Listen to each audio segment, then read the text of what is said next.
Hi everybody, we're in beautiful Franconia in the White Mountains of New Hampshire. Even in this little town, they beautify their bridges, put out flowers. This is going to be the beginning of our White Mountain tour, of our White Mountain vacation, starting in beautiful Franconia Notch, White Mountains, New Hampshire.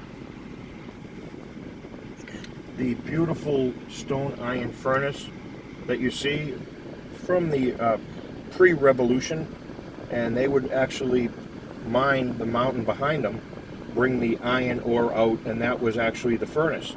Inside's a big black iron kettle, and they would melt down the steel. It's well known for the Franconia stove, as well as making a lot of the iron that the local farmers would use for their tools, plow blades, axes, adze, and so forth. As we pull up, you're going to see actually a bridge that is now a model of some of the iron that went out and actually was used to create that bridge right there. The rivets, when we think about it today, they had to create everything. The rivets that are in there, the cross members, all the steel, everything was created just from that old stone furnace that you see off behind us, and the iron that came right out of the mountain.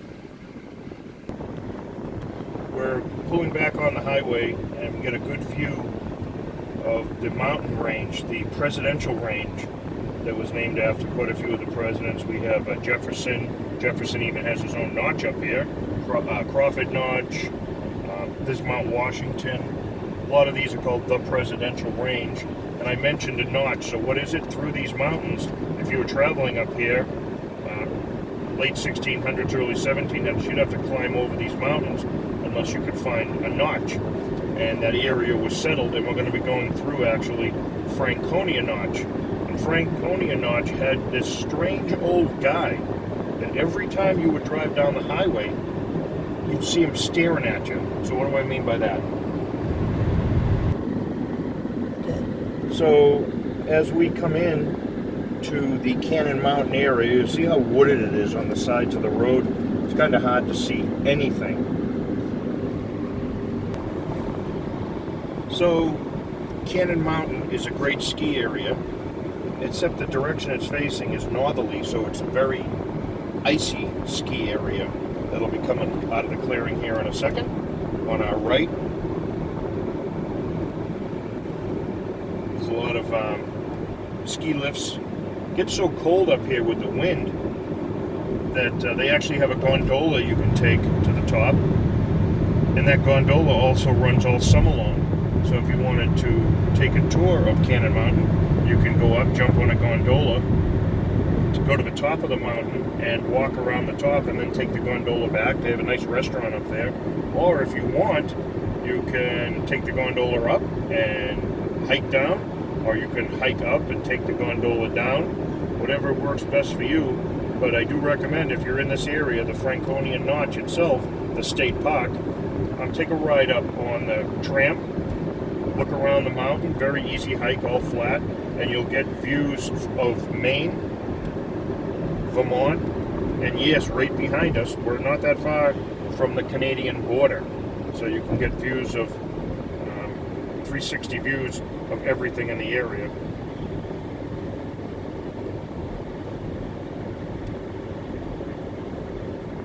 We're sort of in luck, because I don't know if you can see off in the distance, there's actually a tram coming down the mountain. It looks tiny, but it holds a comfortable 40 people. And when that tram hits the bottom, the opposite end hits the top. There are two trams, and to counterbalance, they're bolted or clamped to that cable opposite each other. So the second that car hits the bottom loading and offloading site, the top one is coming in as well. Now you can see we're coming through this giant mountain right in front of us. Well, that's actually where we're about to go through the notch. You can't go to the right, you can't go to the left, so you go right through the middle. And this is coming up on our right, you will see the notch. And way up high on our right, I don't know if we can get a picture on that mountain, you see a tiny little bit of granite. And that was where that crazy old guy used to watch everybody. Yes, that's where the old man of the mountain was. Whoop, a few bumps, sorry about that. So the Old Man of the Mountain is what you see a lot on a lot of the New Hampshire license plates. It's a natural formation that actually looked like the profile of an old man's face. And it's kind of funny that I say profile, because coming up on our right is going to be Profile Lake. And that is stocked. There's a lot of nice trout if you wanted to go trout fishing. Fly fishing only in Profile Lake. I have a real funny story if anybody wants to ask me, hey Rich, what's your favorite lure to use in Profile Lake? I used to fish there when I was a kid, and I can tell you the best lure that works in Profile Lake, and a friend of mine that was fishing with me actually caught the biggest catch ever on that lure, and it's a very funny story. So the old man, you could see his backyard. That's what he was actually made out of, was all that granite. So Cannon Mountain is just a giant granite block in the middle of Franconia. So why is it Cannon Mountain, you ask? Because, well, if you go hiking, there's a giant rock outcropping that actually looks like a cannon. And down the end of the notch is Indian Head. And if you go to the top of the tower and look at through the binoculars of Indian Head, you'll actually see a profile that looks like a Native American. They say Indian. And at one point you can see a giant oak tree that's long since gone, but the stump is still there. And they said when that was in full bloom, that oak tree actually looked like the feathers that might have been adorned on a Native American headpiece. So this was quite a Native American area as well. So I wanted to pull into the Lafayette area of Cannon, and you can see the sign. Everything here is multi-use, so you can go on your horse, you can go on snowmobiles in the winter, but that's the trail itself that winds in and out of the all the area. Nice, flat, paved walking area, so if you wanted to come up, you pull over any one of these parking areas, and you can take a nice leisurely walk, very low impact, have a great time. And we're about to show you where the glacier came through about 15,000 years ago and what that glacier actually did. Okay. You're going to say to yourself, hey Rich, how do we go and enjoy a tour and enjoy a vacation when there's a giant guardrail? How do we get to the other side of the mountain if we're going for a walk? Well, the wonderful federal government of New Hampshire actually figured that out. So as we pull into the basin, one of the best stops, in my opinion, on the whole Franconia Notch area, we will actually show you how you can get from one side of the highway to the other.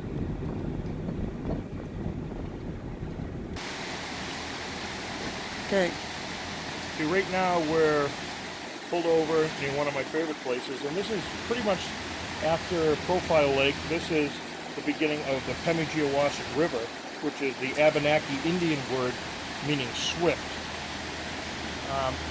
Profile Lake itself is about 1,900 feet, and it drains the entire Franconia Notch area that's fed by small streams. Now, Pemi is a clear, boulder-strewn stream, and there's a lot of brook trout, like I mentioned earlier. And like everybody in this area says, Mother Nature releases her water from the grip of winter right down here at the old Pemigewasset. So let's see what happened when the glacier decided to leave about 15,000 years ago.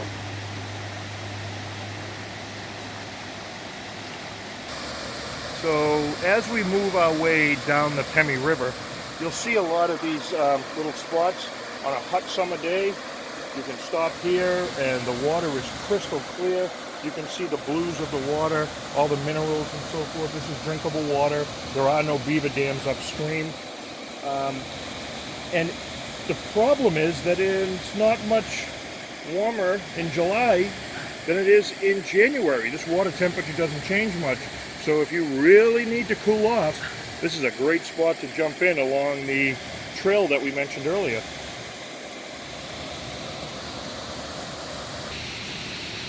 Okay everybody, as you can see in front of us, I mentioned how nice the walk is. So if you want to be a little daring, like we're about to, you take a right here and you'll be able to cross one of the many bridges and get a view upstream this is still the beginning, but we're going to get a good view of what that glacier actually started to do. So let's move on.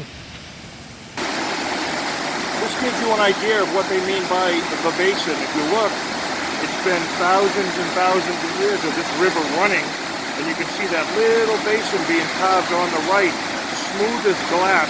You can see how the water's starting to get a little more rough, a little more white water, and this is actually the low water time of year. You can only imagine what it's like when it's full melt off. Let's keep on going.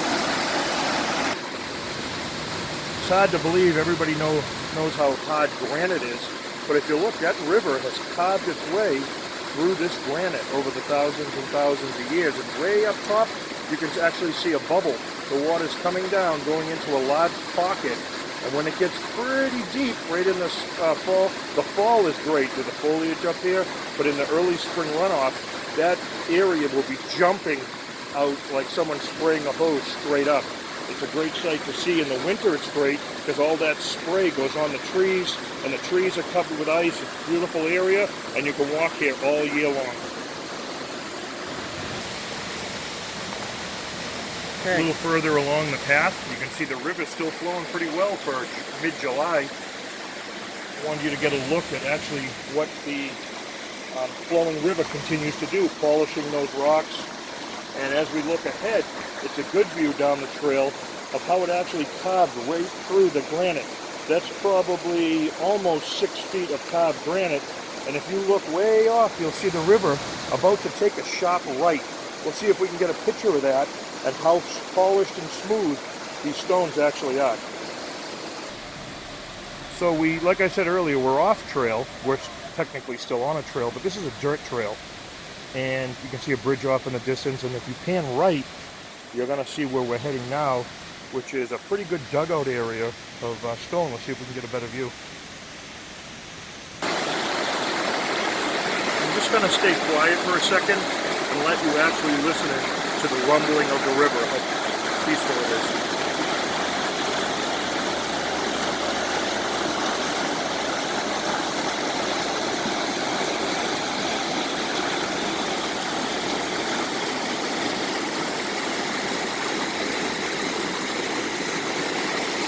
Let's move on. Get different.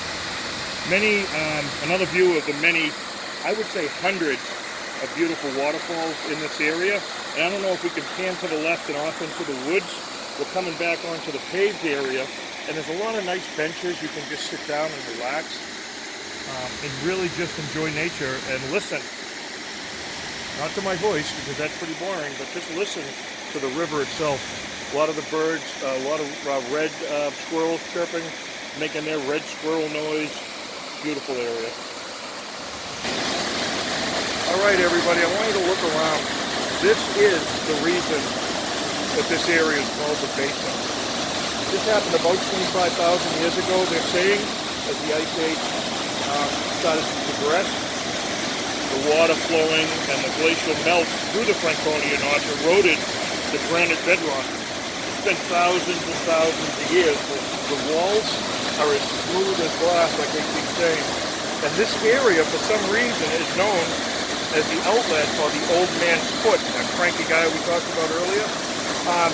Henry David Thoreau, about 1839, stood exactly where we're videoing from. And he watched the water cascade over the granite in the bowl and watched it, the whirlpool around its walls. And he wrote in his journal, "This pothole is perhaps the most remarkable curiosity of its kind in New England." Samuel Eastman in 1858, he was a White Mountains guide, called this spot one of the beautiful haunts of nature, a luxurious and delicious bath fit for just plain old goodness. You can't get upset when you're standing here staring at the basin. I come here quite often in the winter, and the spray is up in the trees. You get 15, 20-foot long icicles hanging over this basin, the water going as fast as it can. I wonder if we can pan down, and I'll show you the ground we're standing on.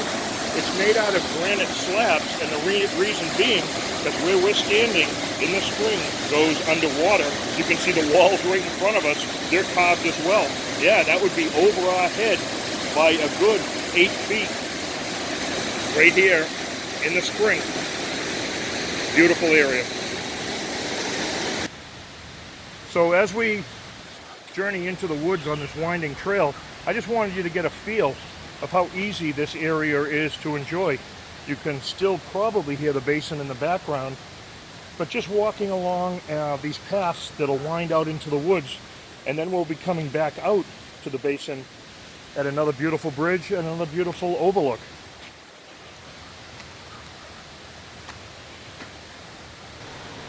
As we're walking around, I want you to take a look. We're in the Basin Woods. And what's pretty important about this area is the tiny trees that you're seeing. During the 1900s, like most of New England, this area was completely deforested. But if you look to the right, you'll actually start seeing these hemlocks and giant birches still that weren't touched. So this is what this forest would look like if we didn't come through in the 1900s and cut everything down. But I'm glad something actually was left. And as you walk through, you'll see a lot of these large trees.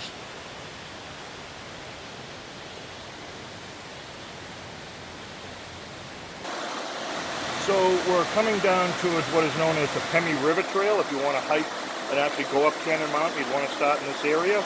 And the reason I like it here is it's one of the last full bridges that we can cross.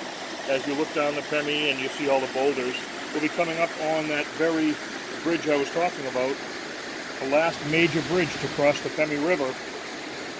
But how did we get across the highway, you ask? You were going to tell us, Rich. Well, I'll show you right now.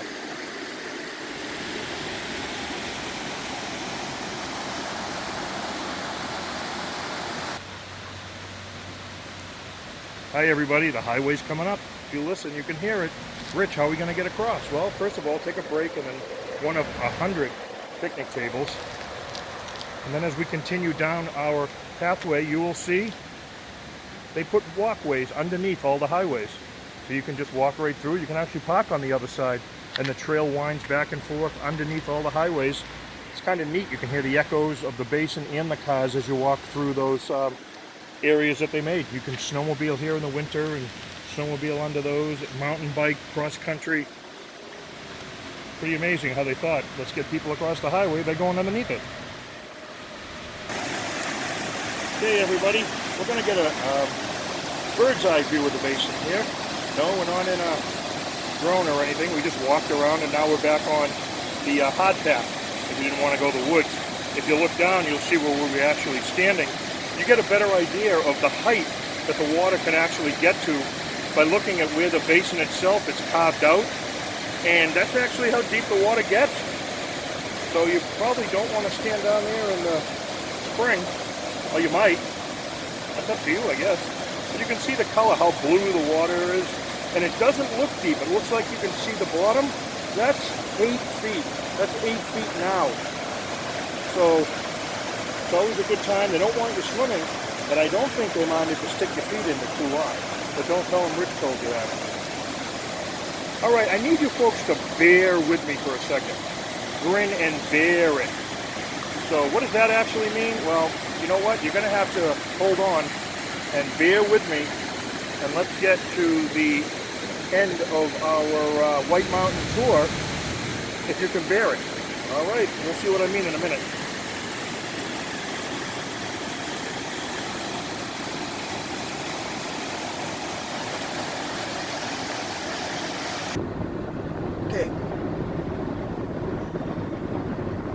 Just going to stay quiet here for a second, let you look at the mountains as we drive through Franconia Notch.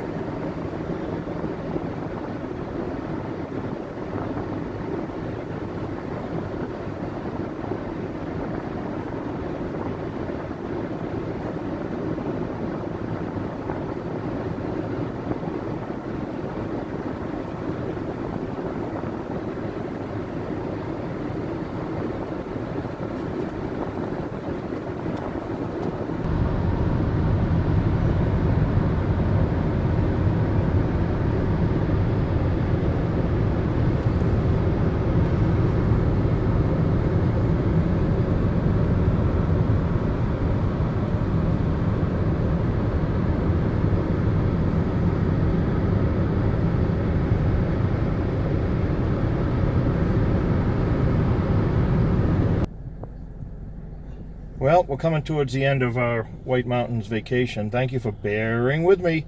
And now you can see what I mean. At the end of the notch is Clark's Trading Post, and they have this great bear show. We started this tour really early this morning, and the place isn't even open yet. But I want to drive through on the outside so you can actually get a picture of what's going on. There's the Trading Post itself. My daughter worked there, and she claims it has the best fudge in New Hampshire. And then my youngest daughter went to work there, and she also claims they have the best fudge. If you're interested in fudge, you might want to come up and check it out. That ring that you see, that's where they actually have the bear show. If you've never seen a bear dribble a basketball or ride a tricycle or just sit there and enjoy an ice cream cone, you should come up and check it out. And they also have an acrobat show that they have come over from China, all Chinese acrobats and sword swinging and so forth. Great time. The bears sometimes climb up to the top of those towers and wave at you when you come here. This is the outside. If you want to just get a snack, you can get an ice cream for the ride or coffee or anything like that. I want to get a look inside and see if you can see the White Mountains Central Railroad. One of my favorite things to go on. Oh, there's the engineer. That takes you through the lower part of the White Mountains, and you climb on board, and it's a narrated tour, and they talk about Ezra Tuttle and all the Tuttles and how this was built by a old family. Well, it's not true, it's just part of the amusement ride. But they have the calliopes that'll kick on and start playing the one-man band stuff. Get a view of that coming up. And they have Merlin's. It's like downtown old-time America. They have the old fire department in there with stuff from the 1800s. They have what is the name of that? Ice cream shop that you can buy a mama bear, a baby bear, or a papa bear. Those are all the different size ice creams, and then put all your own toppings on it. They have a climbing wall that looks like Mount Cannon Mountain with the old man of the mountain on it. We'll see if we can get that. And just added a year or two ago was this Python ride. It's a water ride for the kids. And we'll see if we can get it too. They have bumper boats. You heard of bumper cars? Well, they have bumper boats. You jump on them, and it's in a little pond, and you kind of bump each other. And they have little squirt guns on them, and you get each other soaked. It's pretty fun on a nice 90-degree day to get a little squirted. We'll see if we can see that. There's the climbing wall you can see. See if we can get a view. Oh, there are the bumper boats through there. You climb in, and everything's included. You come one price at Clark's. You pay very reasonable. They have senior rates, veterans rates. Oh, there's one of the friendly bears that might want to visit us. He's all socially distancing himself, and he's getting all masked up and doing the right thing. Yep, you can go out and say hi to him. You can see the bumper boats off in the distance. And we're right beside the White Mountains Railroad. They have a diesel engine and a steam engine. I like the steam engine, but when you go, you have to sit here and they retop it off with water, and then they run the steam. This little building in front of us is mining. You can go in there and you can mine for gems, jewels, and so forth. And then you can see the tracks going off. That's where they store their cars at night, and then there's a covered bridge you go over to go over the Pemi.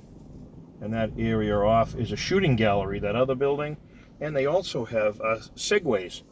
So you can come out here and jump on a Segway and go around. If you've never ridden one, they show you how to do it, and you got to have a helmet on, and they clean it. It's a good time learning how to ride a Segway.